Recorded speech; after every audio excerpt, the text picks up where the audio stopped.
She was living in darkness, surrounded by dust, mess, and broken memories.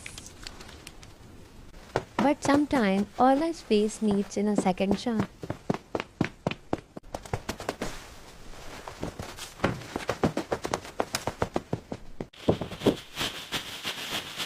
Step by step, the room was cleaned, repaired, and back to the life. Not just a renovation, a complete transformation.